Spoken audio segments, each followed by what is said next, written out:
Welcome back to another episode of Behind the Lens podcast. And today's guest is someone special. She is, I believe, an entrepreneur and someone who's focused and motivated through inspiring others through telling stories. She is a journalist and also someone who I met through it was a AAA Major League owner meeting down in Coney Island, my first time ever down there. Please welcome to the show, Lindsay Berra. Lindsay, thank you so much for joining. Thank you so much for having me. So I want to get right into it. You know, your time is precious, and I really, again, appreciate you coming on here. For those who don't know you, who is Lindsay Berra? Right now, I am someone who is sitting on her butt in New Jersey, like everyone else in New Jersey. No, I grew up here in New Jersey, very close to where I live. I was an athlete my whole life. I played soccer, ice hockey, and softball in high school. I was the captain of the boys varsity hockey team. Wait, say that one more time. You were the captain of the boys varsity hockey team. Okay. So my grandpa Yogi, my name is Lindsay Berra. I'm the oldest grandchild of Yogi and Carmen Berra. My grandfather, obviously a very famous figure in baseball. I have the sun streaming through my skylight here. I'm not actually an angel. So Grandpa actually introduced me to hockey when I was a little kid. He was good friends with John McMullen, who owned the Houston Astros. He was the owner of the Colorado Rockies hockey team, and he brought them to New Jersey as the New Jersey Devils in 1982. And my grandpa started taking me to hockey games, and I became a hockey player. So I went on to college at the University of North Carolina. I played varsity softball there, but I played men's club hockey for 4 years.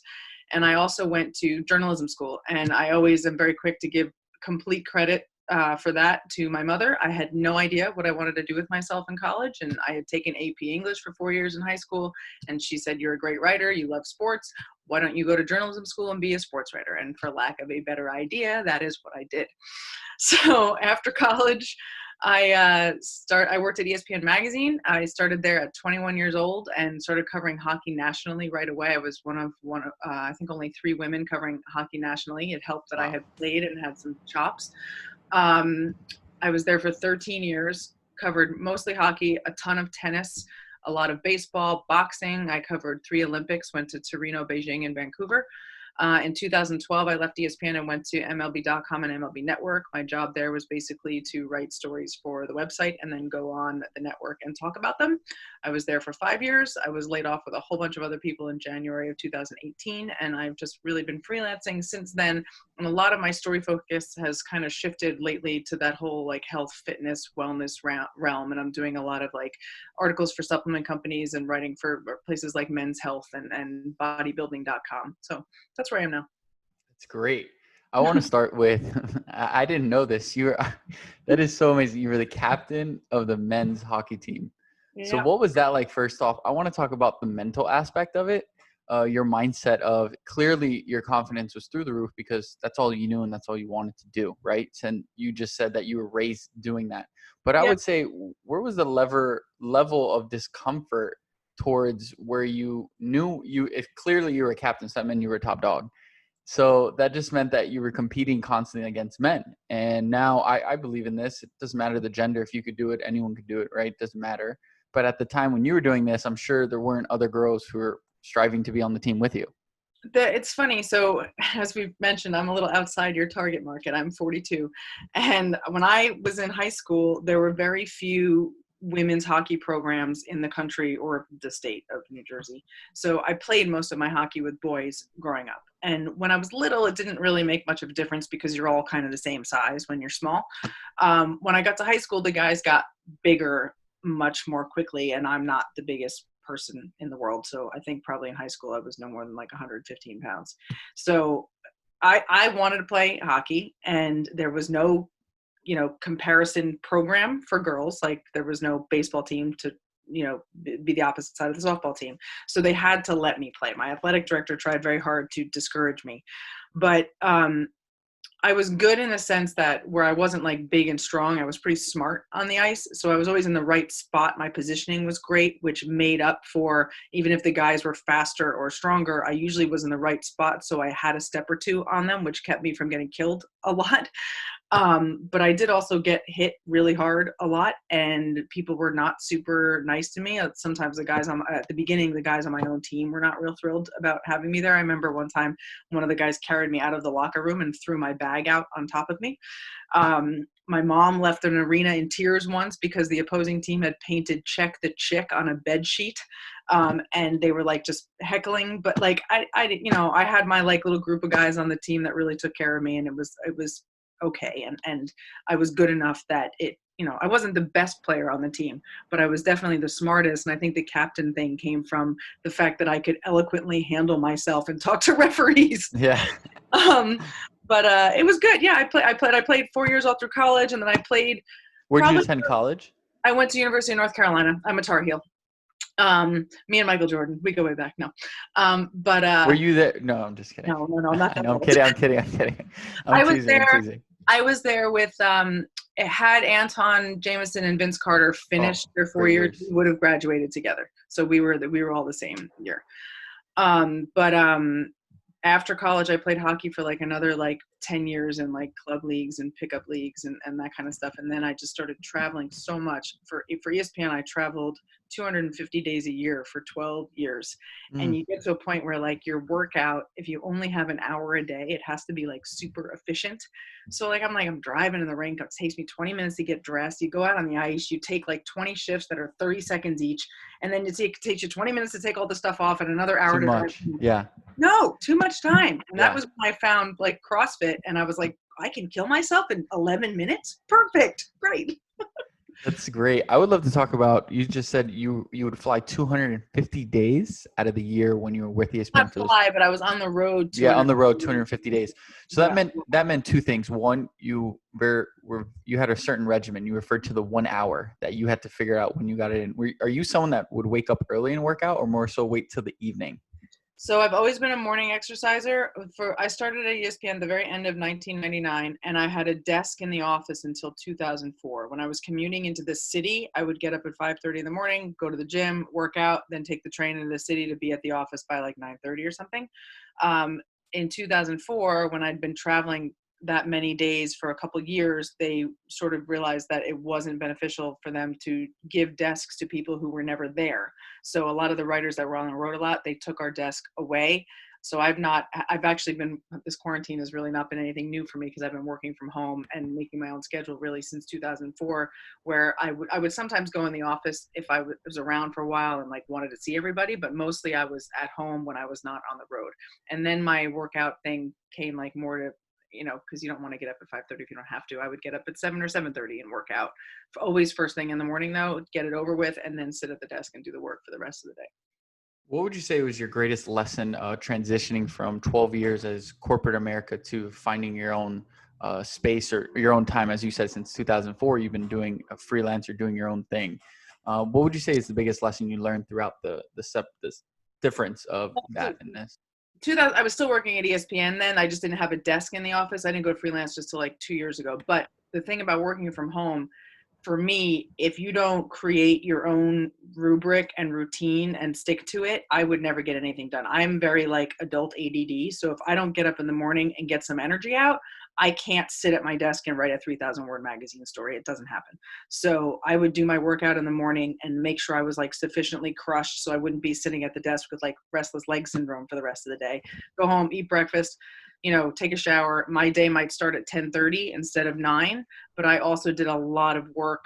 I usually would do something at nighttime, like go to yoga or go for a walk or go have dinner with somebody or whatever it was I was doing. But I would do a lot of work after, like between like 8 and midnight. So I knew for the 2 hours that I was not going to be at my desk between 8 and 10, whenever other people were, I was going to be making up for it at night. And you can't punish yourself for that. If that's what works for you, you have to do it. But I do, even in this whole quarantine situation here, the only thing that's keeping me sane is that routine. And I looked at I keep a little CrossFit journal, I haven't taken a day off from exercise since I flew home from Tampa on March 4th. Now, that's not necessarily the best thing because it's hard on your body. But for you, I would say it sounds like you find it as routine and therapy. It's your own form of therapy. And when I don't do it, I'm around the house like, oh God, what am I doing now? So. We were discussing right before we started how you found your kind of therapeutic way through Peloton, and something that I think that's so great to bring up, because a program which at the beginning, you know, at home workouts, people thrive for community. They want that belonging to be a part of something, you know, something similar to CrossFit. One of my best friends, I didn't tell you, is actually a manager of a CrossFit gym here in Miami.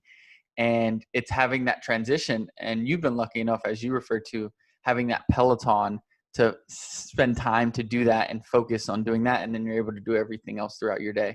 Yeah. Aside from fitness, what is one thing that you could share to future journalists who are just starting, something that really helped you on, let's say, even mindset or preparation, because it's very competitive.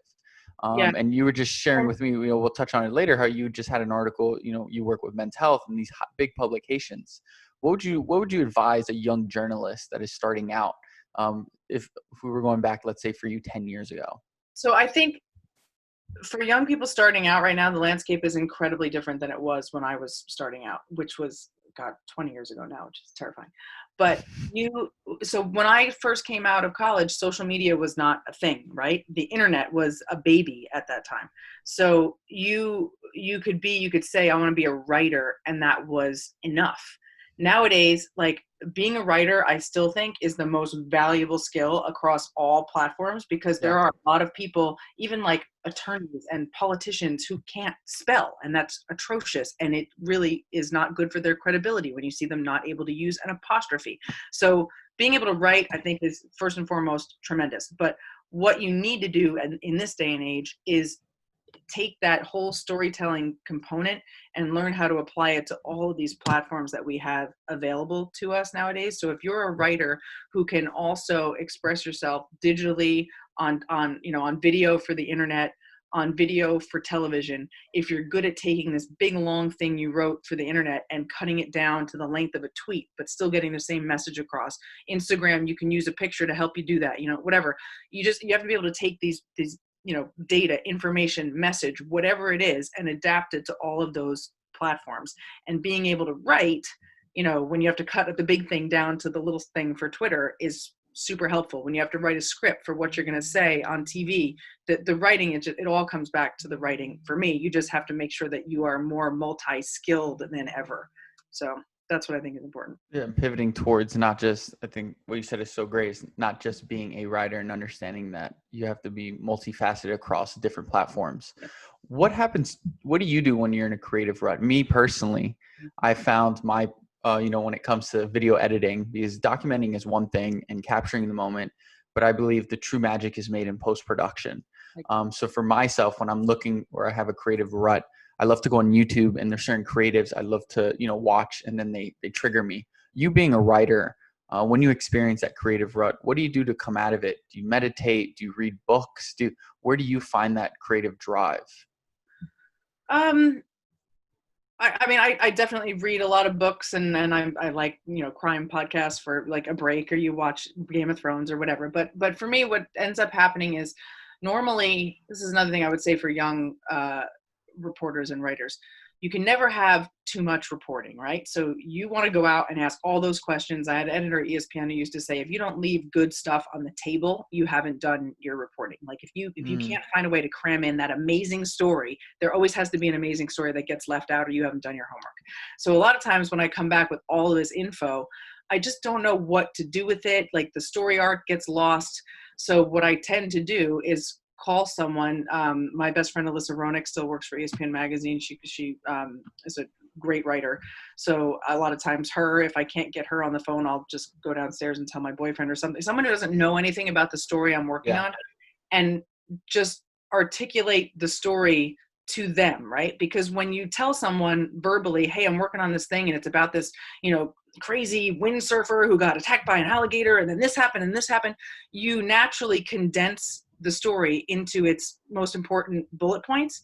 And I find that saying it out loud to someone helps me to reorder everything in my head. So like, even if you were like sitting there trying to edit and you didn't know, like, does this scene come to before this scene, or do I need to put an interview from outside here? Like, how do I tell this story? Saying it out loud to people, I just find so helpful, because your brain has to compartmentalize and organize for it to come out of your mouth. Do you have a certain workflow that you stay true to when it comes to storytelling or writing?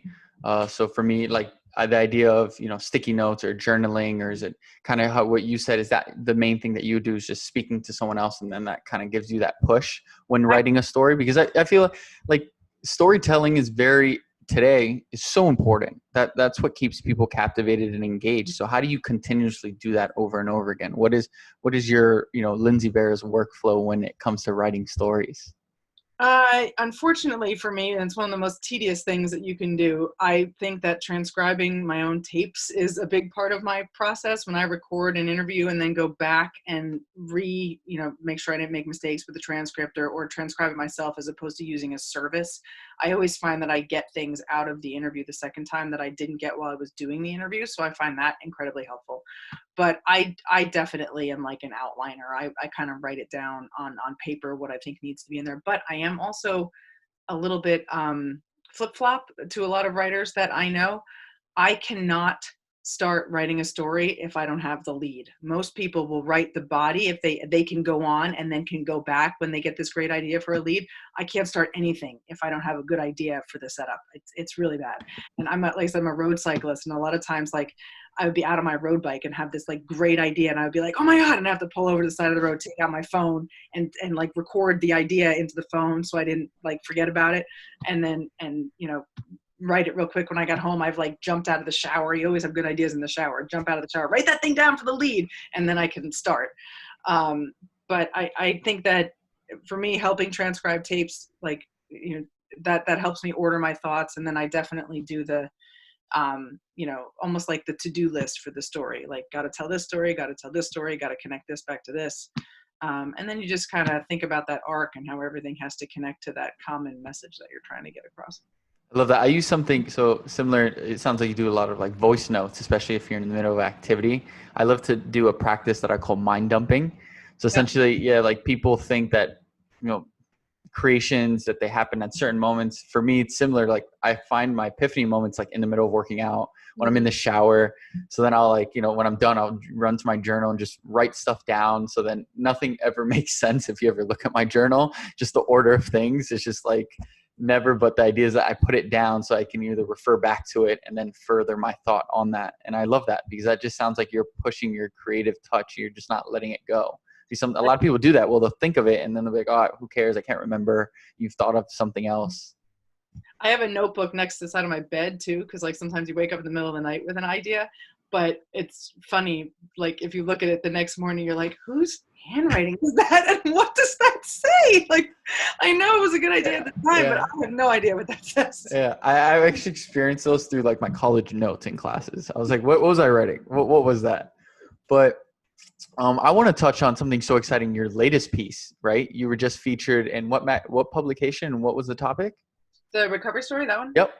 So I wrote a story on recovery for Men's Health Magazine. Now, like, you work out, I work out too much, and you can't work out at 100% go every day of your life. You need to back off a little bit and let your body do the repair jobs that it needs to do in order for you to build muscle and gain adaptation from that really hard workout that you just did, right? And the idea with the present way we live our lives, maybe not in this very present moment, but we're all just so on all the time, right? Right. Like, you work out, you got your job, you've got your kids, you've got your husband, wife, boyfriend, girlfriend, whatever. Mm-hmm. You're on the phone all the time. Stimulus, right? So we're constantly in this overwhelmed nervous system state, and you need to be able to do something that relaxes you so your body can do the work it needs to do to recover.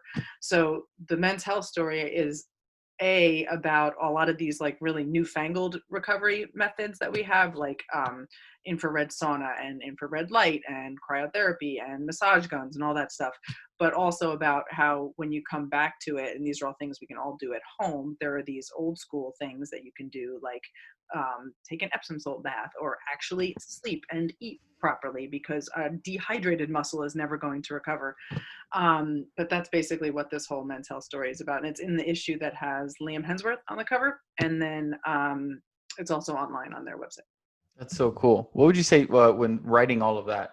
Do you practice any of those things yourself? Since you're so active, you referred to since Corona started, it's been a good amount of days you've been consistently working out. So I know there has to be consistency with recovery. What is one that you've loved or kind of learned about recently? I have always been an Epsom salt bath taker, just because I like to go in there with my book, and then you fall asleep. Fun fact: I've never done that. I like Never. it. I've done most. I've pretty much. There's only, I think, the one I haven't done is the one, the levitation one, where you're in the water and it's like a pod. So that's the a float tank, right? Yes, so that's the only. I've done everything else except for an Epsom salt. What I didn't like about the float tank was if the water is off by even half a degree from your body temperature, you can get cold pretty quickly. So I was Didn't know supposed to that. be there for an hour, and 15 minutes into it, I was shaking. I was so cold. I did not have a good experience with the float tank. And then the second time I went, it was slightly better, but still not super enjoyable. But I do know a lot of people who love that. Yep. And that's the whole point. If you love it and it works for you, that's great. It doesn't mean it has to also work for me. I like taking the Epsom salt baths at nighttime, and you get yourself kind of hot, and the magnesium does really help with muscle soreness for me. But then going into the cold bedroom, my boyfriend puts the thermostat at 66 or 67 in the bedroom. So if I've been in a really hot tub, you go into the cold room and it totally increases your body's release of melatonin and you're out. So that's a good, for people who have trouble sleeping or you're stressed out because of coronavirus, you can't quiet your brain down. That's a good thing to try to do.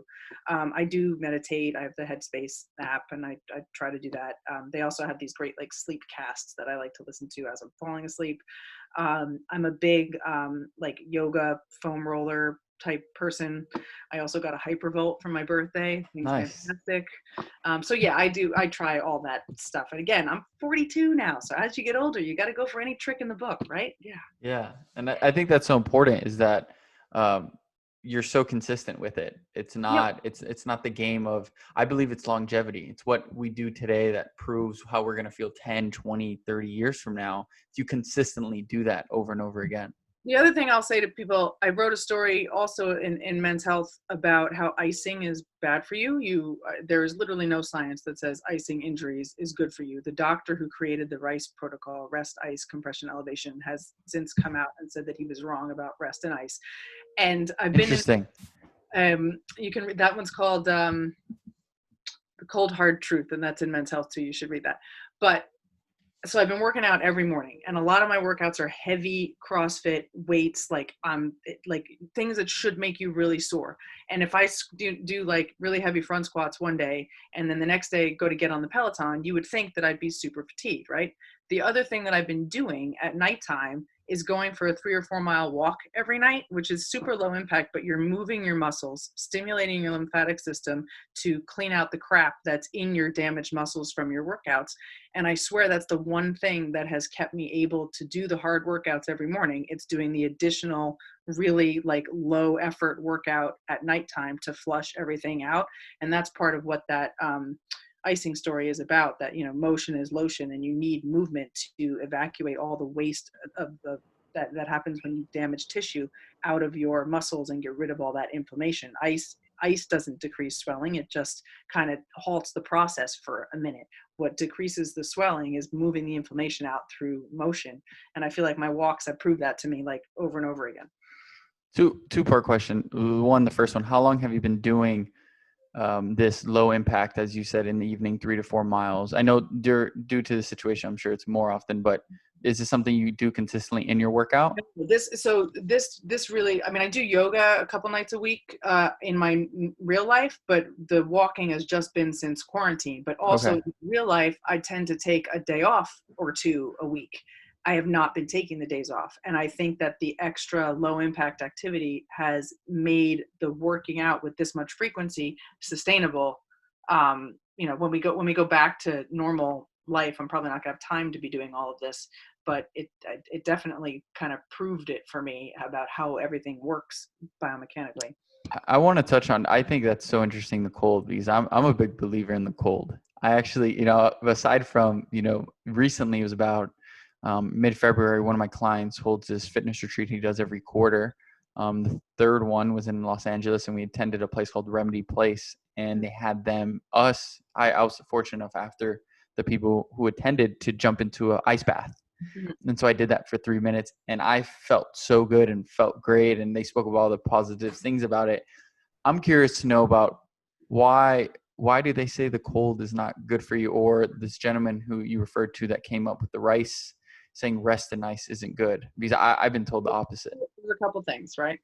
When you are injured or you are sore, right? A torn hamstring is only different from a sore hamstring, strained. I did too many leg curls. It's only different in degree, not kind, right? You have small to micro tears when you are sore, and when you end up with an injury, you have big tears in the muscle, right? So how does your body fix that, right? It has to send the repair and cleanup crew through your vessels to that area, right? So you're getting insulin growth factor and white blood cells and all these things in there that have to make the muscle repair. When you put ice on the injured area, it constricts the blood vessels and delays the delivery of all of those things that you need to heal to the area. It constricts the vessels, and that's why you see a temporary decrease in the swelling. When you take the ice off, the tissue rewarms and that inflammatory response will eventually resume, right? So you're going to get it anyway. It's just going to take longer if you ice. So the ice will delay the recovery. Then now so inflammation is the process that sends all that stuff to the area. Swelling is the byproduct of that when you don't pump out all of that stuff. So if you put an ice pack on there and then or you injure yourself and then you sit on your butt, it's going to get more and more swelled. Your body evacuates all that stuff through your lymphatic system. Your lymphatic system is passive. It is only activated when the muscles around the vessels contract to pump the vessels. The only way you can activate that is to get up and move to activate the muscles. So the old walk it off adage where your dad you thought it was tough love, he actually knew what he was talking about, because if you load that tissue, it's going to facilitate the removal of that stuff and then facilitate your recovery. Now, obviously, you can't, go and do heavy back squats on a torn ACL or something, right? But if you twist your ankle and you can put weight on it, it's better to do that than ice something. Now, there's a whole bunch of other studies there was another study that shows that putting ice causes the backflow of fluid into the interstitial space, which could also increase the swelling.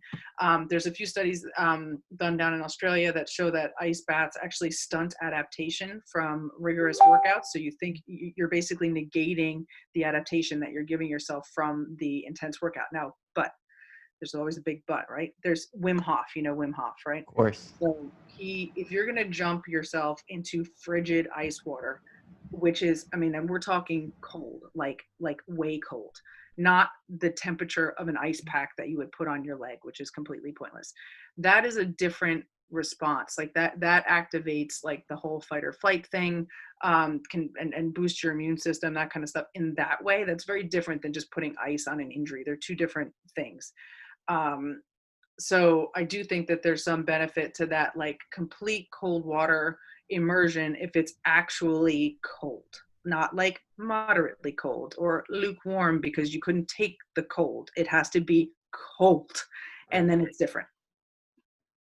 There's a lot to read about. That triggered a whole different mindset for me right now with picking up articles, because I'm a big believer in the cold. And I think it's important though, just get educated on it, because studies and, as you said, similar to writing, education on what is used as therapy changes through the years, because we have so many different resources now from, we refer to me personally, I'm staying at my best friend's place here in Miami, and he's a trainer, and we were doing stuff on the track at the time when the parks are open, and back home I have those compression sleeves for my legs, and I had someone ship it to me. And then week 2, I was like, man, I don't always want to wear the compression sleeves. And then I was like, I lost my Theragun, so I just bought another one. Yeah. And soon before you know it, and then he's like, hey, man, I know about cupping. And then soon before you know it, we have a mini, therapy session going on. One's cupping, one's using the Theragun, the other one's on the compression sleeves.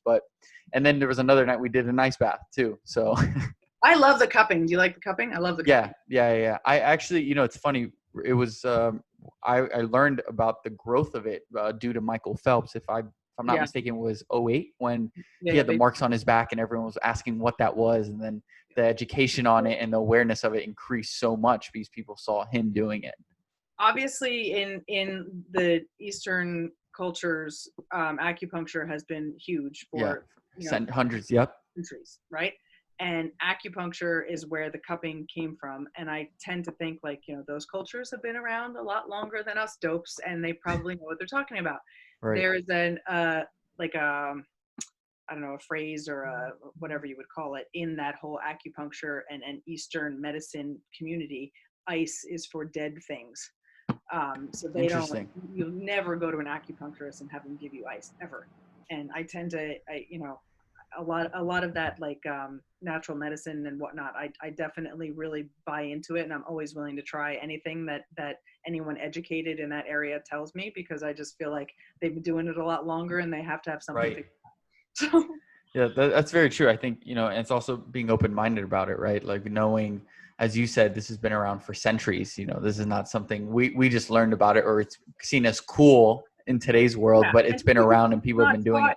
In North American medical schools doesn't mean it's not valid. It's just a different way of treating things, right? Right.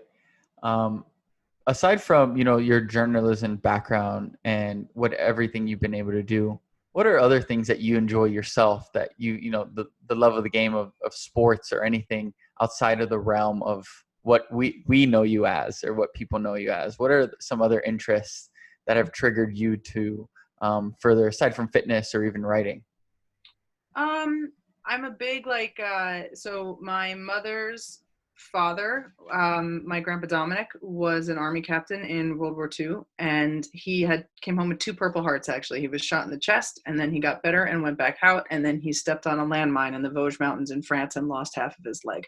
So major war hero, but came home in 1945 with 1945 with a wooden leg. The man had a wooden leg and became, when you go to a high school or college basketball game, they have that patch on their shirt, the referees. Yep. That's IABO, the International Association of Approved Basketball Officials. He became a basketball and football referee with a wooden leg and was president of that national organization. Wow. So he was a high school principal, and he had his summers off, and he used to do things like go to Vienna and teach basketball camps, or go to Germany. And there were a number of summers where he led hiking trips in Banff and in Jackson, again, with a wooden leg. The man was leading hiking trips into the mountains, right? So he really inspired me as a kid and gave me this very big love of the outdoors. And kind of in his memory, my brother and I climbed Mount Kilimanjaro for my 30th birthday. I've gone all over the world hiking the Dolomites, the Andes, the Alps. I try to do something every year. Unfortunately, this year it doesn't look like it's going to happen because I won't be able to fly anywhere. But that's something that's super important to me, kind of traveling and getting up whatever mountains I can find, getting out into. It's amazing. Yeah, that just sounds like it's 2 things. It's legacy, and then your personal thrill towards, accomplishing something that not many people that they could say. So I think that's so cool. I also love disappearing into the wood. People are like, what are you going to do for a phone when you go into the Austrian Alps? And I'm like, nothing. I'll talk to you when I get back. Yeah. I love that part of it too. That's cool. That's when your boyfriend's like, okay, I'll see you in a week. It's kind of cute. He's done. He hasn't done any of the really big European ones with me, but we did 8 days hiking around Telluride, and then we were just out in the Mount Hood area out in Oregon last September. He's definitely on board. That's great. That's so good. You referred to earlier in the podcast about meditation and using Headspace, and you use that was my first time hearing of you referred to Nightcast. You use it, or what was the term you used when you're going to bed? This thing called Sleepcast. So Sleepcast. I've been using the Headspace app just for straight up meditation. And then the guy who owns my CrossFit gym is really into meditation. And he had sent me a couple of these theta wave meditations on YouTube. It's like the sound that you listen to. Static. I've done that before. Yep. States, right? So the sleepcasts for me are sort of like the theta. I don't know that they're theta waves, whatever, but they sort of very quickly get my brain into a very relaxed state. So I'd like to sometimes put the sleepcast on if I know if my brain's going 100 miles a minute. If I listen to that even just for 5 minutes, it just quiets down very quickly. That's great. I'll definitely look into that, and that sounds really cool. I did that when I first heard about it, the radio waves itself. The term of like sonic noise, I believe, and then I used that a couple times with Alexa. And I'll send you a couple things, but they it's funny, the theta wave meditations on YouTube, I sometimes will use them when I go for a walk. It's like almost like a walking meditation. Okay. But you got to be careful because it can get like, I might get like run over by a Tesla because I don't notice it because I'm so in my head. Right. But I like them. I enjoy it. That's so great. What is one book that you're reading right now that you'd love to share with the listeners? I'm sorry. So I just went through a little phase where I read like the first 50 pages of like 8 different books and was like, stop, wait, I'm showing this right now. Hold up. It's what? Funny you said that. I'm on like chapter 2. I'm like 8 pages in on this one. Oh God. Hold on. Chapter 3. Oh my goodness. Hold on. Gets better. I'm like halfway through this one. One more. There's one more. And I'm on like page 25 of this one. That's very funny. So I personally am experiencing that same thing because I have people like you who are on the show, and I'm asking what they're reading, and the moment they tell me, I buy it, and then I'm like 10 pages in, I'm like, damn, I got 4 other books I need to finish. Well, and so many of these things, though, like, they're so subjective, too. Like, someone will tell me they absolutely love this book and you have to read it, and I'll get it, and I'll be like, what are they talking about? Like, it's everybody likes different things.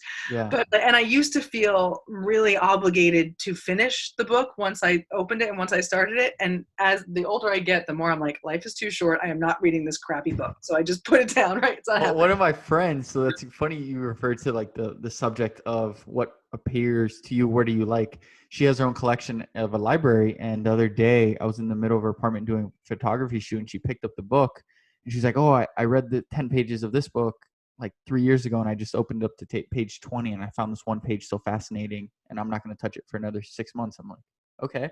She's like, I found that one page to be what I needed for the day.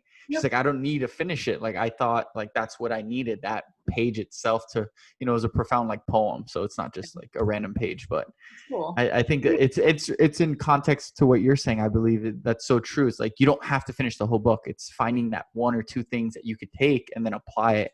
And if you want to go through it, that's great. It's pretty much what I do. I've probably finished like a handful of books. I did this thing, like a little experiment a couple of years ago.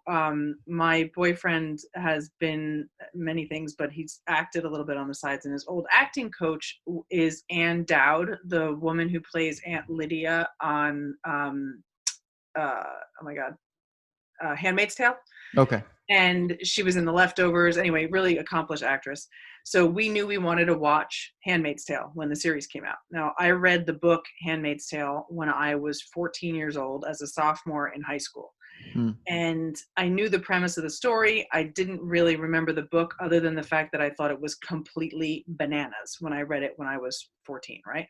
So I said, all right, before we start watching this movie, let me reread that book. So okay. I reread The Handmaid's Tale, completely different experience. First of all, like, I don't know if you know what Handmaid's Tale is about, but it's this like dystopian society where these women are kept basically as like concubines. It seemed so far-fetched to me when I was 15, and now I read it and the climate that we're in, I'm like, wow, this seems like it might happen in a year or two, which was totally like terrifying. But it was interesting to read the same book with 25 years more life behind me, and you have such a different perspective.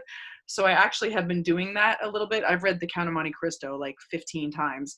I just I'm a little bit behind in some of my reading right now, but like Little Women came out and just won a whole bunch of awards in this year's award season. So I just started reading Little Women again to see what that's like as a 40-year-old as opposed to as a 15-year-old. It teaches you a little bit about how your own brain evolves.